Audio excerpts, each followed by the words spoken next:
Welcome to World Alert Updates. Subscribe and press the bell icon for more updates.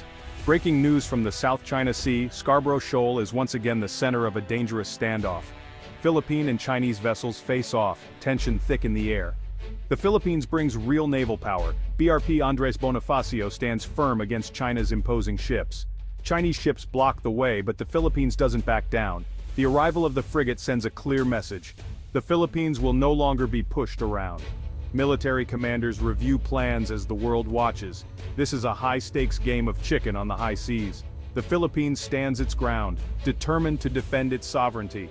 Tonight, Scarborough Shoal is the world's most dangerous chessboard. The standoff continues. The BRP Andres Bonifacio is a symbol of a new era for the Philippine Navy. This guided missile frigate boasts advanced radar, powerful missiles, and anti-submarine technology. It's part of a deliberate strategic upgrade, no longer a navy of hand-me-downs.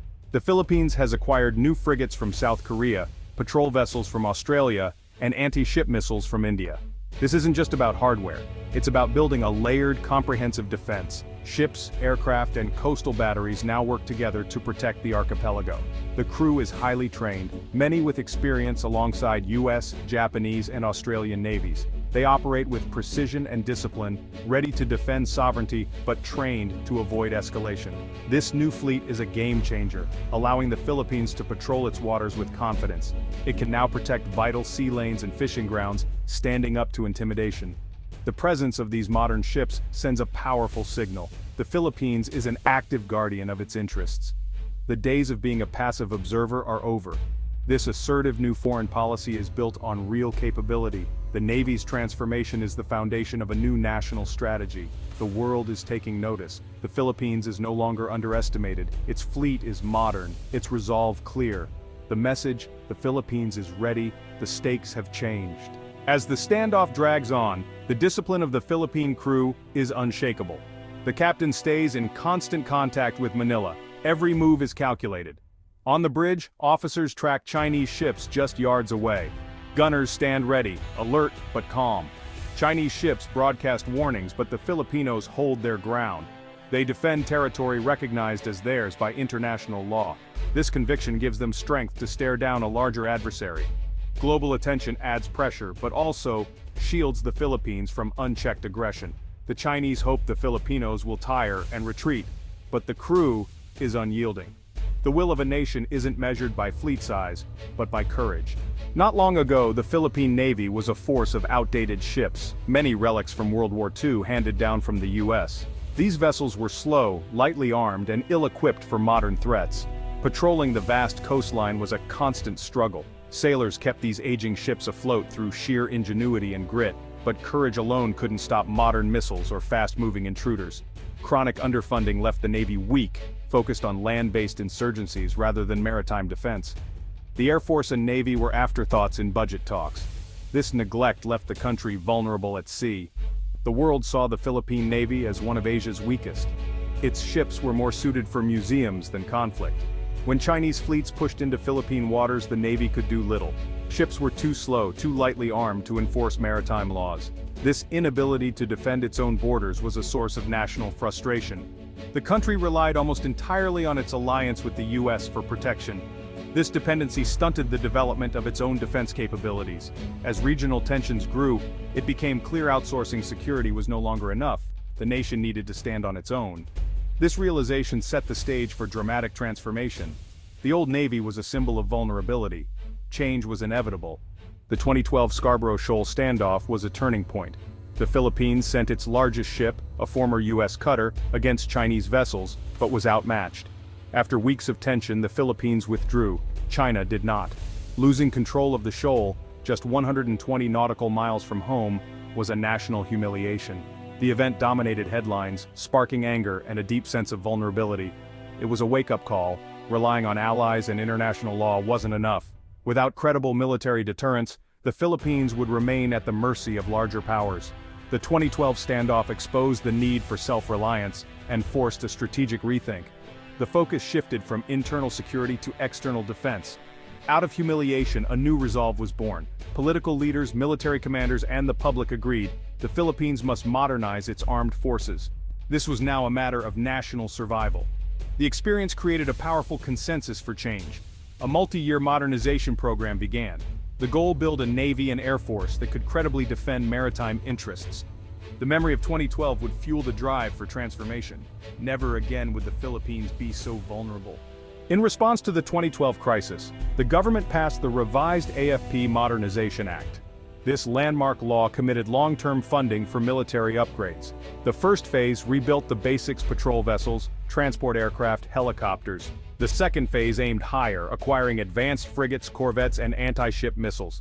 The goal: create a force that could impose real costs on any aggressor. It wasn't about matching China ship for ship, but making hostile action too risky. Modernization meant more than new equipment, it meant investing in people. Training programs were revamped, personnel sent to top academies worldwide. Joint exercises with allies became more frequent and complex. Skilled, professional operators became the backbone of the new military. Funding was a challenge for a developing country, requiring tough choices and smart deals. The government balanced military needs with infrastructure, education, and healthcare. International partnerships and loans helped make the program affordable. Strong public support made it easier for politicians to invest in defense. Security became recognized as the foundation of national development. The modernization mandate was clear and urgent. The Philippines was determined to never be caught unprepared again. The transformation was underway. A decade of effort has transformed the Philippine Navy. It's now a true blue water force, able to operate far from shore. Modern frigates and patrol vessels equipped with advanced combat systems give it real fighting power. The acquisition of BrahMos supersonic missiles from India marked a new era of deterrence. The Air Force, too, has been revitalized with modern aircraft and radar systems. The Philippines can now monitor and defend its vast maritime domain. Integration of air and naval power is central to the new defense strategy. International alliances have deepened. The U.S. remains a key partner, while Japan, Australia, and others provide support and training. This network of alliances brings diplomatic backing and intelligence sharing. The Philippines has moved from dependency to self-reliance, complemented by strong partnerships. It's now an active contributor to regional stability. The country commands new respect in Southeast Asia. Its modernized military gives it a confident voice on the world stage. The transformation is profound, a testament to national will and strategic foresight. The Navy is no longer a symbol of weakness, it's a force to be reckoned with. Military modernization has become a source of national pride and unity. For years, Filipinos watched their country fall behind, but new ships and aircraft have changed that. The sight of the Navy standing firm at Scarborough Shoal inspires confidence and self-respect. Public support has been crucial, making defense a nonpartisan priority. The military is now an attractive career for young, tech-savvy Filipinos. The new generation of sailors is well-educated, motivated, and patriotic. They represent the best of the country. This unity is the Philippines' secret weapon. National strength is measured not just in ships, but in spirit. The shared belief in defending sovereignty creates a powerful bond. It empowers leaders to act decisively and gives troops the moral support they need. The steel in the ships is matched by the steel in the people. The nation stands together. The 2025 Scarborough Shoal standoff is more than a naval confrontation. It's a defining moment for the Philippines and Asia. The Philippines, once a regional lightweight, now stands as a credible power. Its modern military deters aggression. Any hostile action will come at a cost. This strength inspires other Southeast Asian nations facing similar challenges. The Philippines is becoming a leader within ASEAN, promoting unity on maritime security. Its transformation strengthens the entire region. The South China Sea is vital for global trade. Conflict here would be catastrophic. By defending its territory, the Philippines acts as a stabilizing force. It upholds the international rules-based order and keeps sea lanes open. A stronger Philippines means a more secure Asia. The story of modernization is one of resilience, turning humiliation into renewal. The ships at Scarborough Shoal are symbols of a nation's journey from vulnerability to strength. As the world watches, one thing is clear: the Philippines has found its voice.